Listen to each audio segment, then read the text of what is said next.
بسم اللہ الرحمن الرحیم۔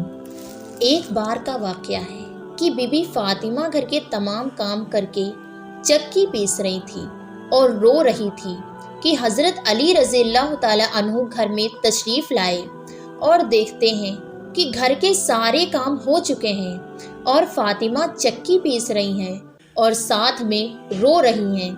حضرت علی بی بی فاطمہ سے پوچھنے لگے، اے فاطمہ، تو کیوں رو رہی ہے اور یہ پانی کس لیے گرم ہو رہا ہے اور اتنا سارا آٹا ایک ساتھ کیوں پیس رہی ہو؟ بی بی فاطمہ رو کر فرمانے لگی، اے میرے پیارے شوہر، آج میں نے ایک خواب دیکھا ہے کہ میرے ابو جان کسی چیز کو تلاش کر رہے ہیں۔ میں نے ان سے پوچھا، ابا حضور، آپ کس کو تلاش کر رہے ہیں؟ تو میرے پیارے ابا جان سرکار دو عالم نے فرمایا، فاطمہ بیٹی، میں تجھے تلاش کر رہا ہوں۔ بی بی فاطمہ رو رو کر فرمانے لگی کہ آج کا دن میرا اس دنیا میں آخری دن ہے، آج میں نے اللہ کو پیارے ہو جانا ہے۔ حضرت علی یہ بات سن کر بہت ہی زیادہ رونے لگے اور فرمانے لگے، فاطمہ، ابھی تک تو پیارے نبی سرکار دو عالم کے بچھڑنے کا غم ہمارے سینے میں ہے اور اپنے بچھڑنے کی بات کر رہی ہو، میں اس تیری جدائی کو کیسے برداشت کروں گا؟ تو بی بی فاطمہ فرمانے لگی، جس طرح آپ نے میرے ابا حضور کی جدائی کا غم برداشت کیا تھا، اسی طرح سے میری جدائی کا غم بھی برداشت کر لیجئے گا۔ حضرت علی پوچھنے لگے، یہ پانی کیوں گرم کر رہی ہو اور یہ اتنا آٹا کیوں پیس رہی ہو؟ آج کے دن بھی تم یہ کام کر رہی ہو، تم نے بہت کام کر لیے ہیں۔ بی بی فاطمہ رو کر فرمانے لگی، میرے پیارے شوہر، آپ کے بھی تو حق ادا کرنے ہیں، اپنے بچے کے بھی حق ادا کرنے ہیں۔ میں پانی اس لیے گرم کر رہی ہوں کیونکہ اپنے بچوں کو اپنے ہاتھوں سے نہلا سکوں۔ میں آٹا اس لیے پیس رہی ہوں تاکہ میرے بچے اور آپ اس آٹے سے روٹیاں بنا کر کھا سکیں۔ میں کپڑے دھو چکی ہوں آپ لوگوں کے، تاکہ آپ لوگوں کو دھلے ہوئے کپڑے مل جائیں اور آپ پہن سکیں۔ میرے بعد میرے بچوں کو کون آٹا گوندھ کر پیس کر کھلائے گا؟ یہ کہہ کر بی بی فاطمہ بہت ہی زیادہ رونے لگی اور ساتھ میں حضرت علی بھی رونے لگے۔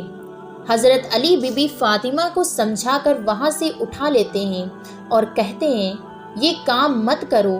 تبھی بی بی فاطمہ کی طبیعت بہت زیادہ خراب ہو جاتی ہے اور انہیں بہت تیز بخار ہونا شروع ہو جاتا ہے۔ حضرت علی بھی رو رہے ہیں، بی بی فاطمہ بھی رو رہی ہیں اور اتنے میں گھر میں امام حسن اور امام حسین تشریف لاتے ہیں۔ وہ دونوں اپنی ماں اور باپ کو روتے ہوئے دیکھتے ہیں تو اپنی ماں کے سینے سے لگ جاتے ہیں۔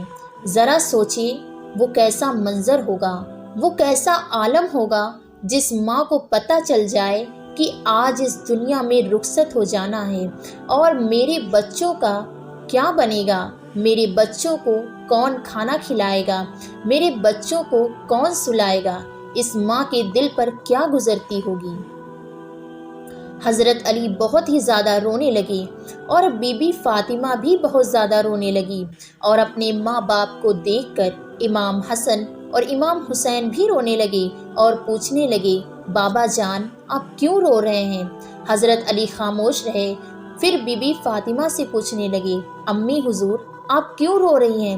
تو بی بی فاطمہ نے فرمایا کہ تم دونوں اپنے نانا جان کے قبر پر چلے جاؤ۔ حدیث شریف میں آتا ہے کہ امام حسن اور امام حسین پیارے نبی سرکار دو عالم کی قبر پر چلے جاتے ہیں، وہاں پر جا کر بیٹھ جاتے ہیں۔ تبھی اندر سے آواز آتی ہے، میرے پیارے بچوں، تم لوگ واپس اپنی ماں کے پاس چلے جاؤ۔ میرے پاس تو تم لوگ آتے ہی رہتے ہو، لیکن آج اپنی ماں کو بھی جی بھر کر دیکھ لو، آج کے بعد تمہیں تمہاری ماں کبھی نظر نہیں آئے گی۔ جب یہ بات امام حسن اور امام حسین کے کانوں میں پڑتی ہے تو وہ دوڑتے ہوئے گھر چلے جاتے ہیں اور اپنی ماں کے سینے سے لگ جاتے ہیں اور خوب روتے ہیں۔ حضرت علی بھی رو رہے ہیں، بی بی فاطمہ بھی رو رہی ہے، امام حسن بھی رو رہے ہیں اور امام حسین بھی رو رہے ہیں۔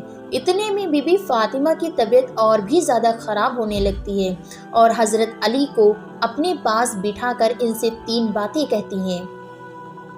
پہلی بات تو یہ کہتی ہیں کہ میں نے آپ کے ساتھ کوئی بھی کوتاہی کی ہو، آپ کی خدمت میں کوئی بھی کوتاہی کی ہو، آپ کی نافرمانی کی ہو، آپ کا کوئی حکم نہ مانا ہو تو مجھے معاف کر دیجیے گا۔ حضرت علی رو کر کہتے ہیں، فاطمہ تو نبی کی بیٹی ہے، تو نے اپنا حق پوری طرح سے ادا کیا ہے، میں تجھ پر ہمیشہ خوش ہوں، مجھے تجھ سے کوئی گلہ نہیں۔ بی بی فاطمہ دوسری بات کہتی ہیں، میرے پیارے شوہر، جب میں اس دنیا سے فوت ہو جاؤں، آپ نے دوسری شادی کرنی ہو تو کر لیجئے گا، میرے بعد میرے بچوں کو میرے جتنا پیار دیجیے گا، ان کو ماں کی کمی کبھی محسوس نہ ہونے دیجیے گا۔ اور بی بی فاطمہ کی تیسری بات آپ کو بھی حیران کر دے گی۔ بی بی فاطمہ فرماتی ہیں کہ جب میں اس دنیا سے وفات پا جاؤں تو آپ میرے جنازے میں کسی کو بھی نہ بلائیے گا۔ یہ بات سن کر حضرت علی حیران ہو جاتے ہیں اور کہتے ہیں، اے فاطمہ تو نبی کی بیٹی ہے، میں تیرے جنازے پر کسی کو کیوں نہ بلاؤں؟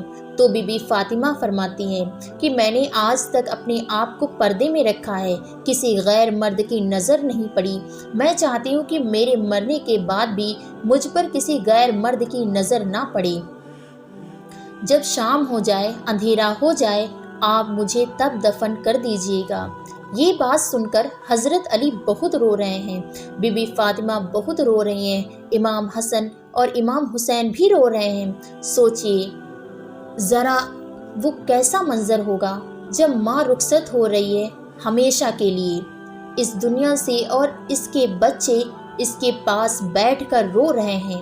یہ الفاظ کہہ کر بی بی فاطمہ ایک بات اور کہتی ہیں کہ میں نے آج روزہ رکھا تھا، میرے بابا جان نے میرے خواب میں آ کر مجھے یہ کہا ہے، اے فاطمہ تو نے سحری علی کے دسترخوان پر کی ہے، افطاری میرے ساتھ آ کر کرنا، اپنے پیارے بابا جان کے ساتھ۔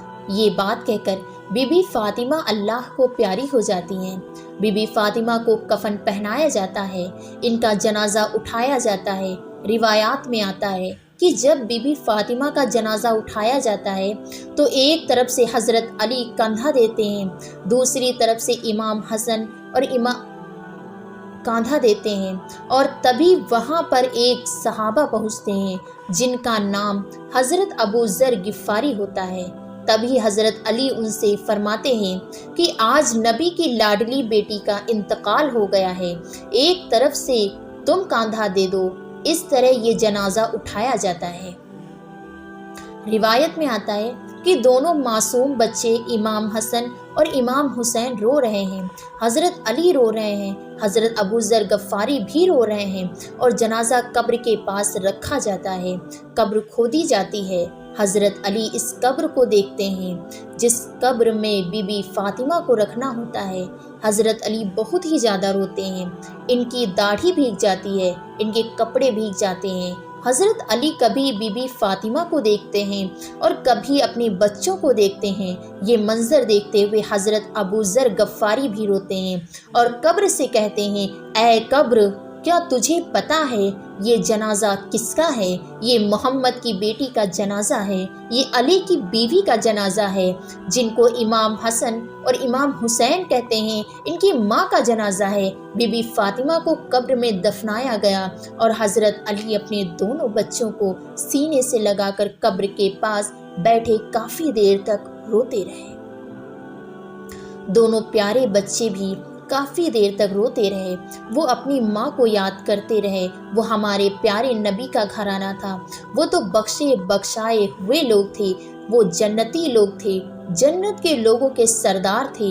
نافرمان لوگ تو ہم ہیں جن سے قبر ہزاروں سوال کرے گی کہ کون سا اعمال لے کر آئے ہو میرے پاس۔ اللہ تعالی ہم سب کو نیک اعمال کرنے کی توفیق عطا فرمائے۔ محترم ناظرین، روایت میں آتا ہے کہ شہزادی رسول صلی اللہ علیہ وسلم سیدہ فاطمہ زہرا رضی اللہ تعالیٰ عنہا کی روح قبض کرنے کے لیے جب اللہ تبارک و تعالیٰ نے ملک الموت کو حکم فرمایا تو ملک الموت گردن جھکا کر خاموش ہو گیا۔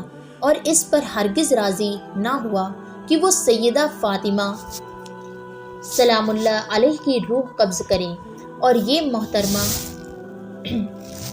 اور یہ احترام اس پردے دار کا جس کے سر کے بالوں کو نہ سورج نے کبھی دیکھا، نہ کبھی چاند نے دیکھا، اور نہ کبھی ستاروں نے دیکھا، اور نہ کبھی ملائکہ کی نگاہ پڑی۔ روایت ہے کہ جب سیدہ فاطمہ زہرا رضی اللہ تعالیٰ عنہا کی روح قبض کرنے کے لیے اللہ تعالیٰ نے حضرت عزرائیل علیہ السلام کو حکم دیا تو وہ اس کام پر جانے کے لیے راضی نہ ہوئے، تو پھر اللہ تبارک و تعالیٰ نے اپنے دست قدرت سے اپنے محبوب کی لاڈلی بیٹی کی روح کو قبض فرمایا۔ امید ہے آپ لوگوں کو میری ویڈیو پسند آئی ہوگی۔ پلیز چینل کو سبسکرائب کریں اور ویڈیو کو لائک کریں اور آگے بھی شیئر کریں، اور جاتے جاتے ایک پیارا سا کمنٹ کریں۔ پھر ملتے ہیں نئی ویڈیو میں۔ السلام علیکم ورحمۃ اللہ۔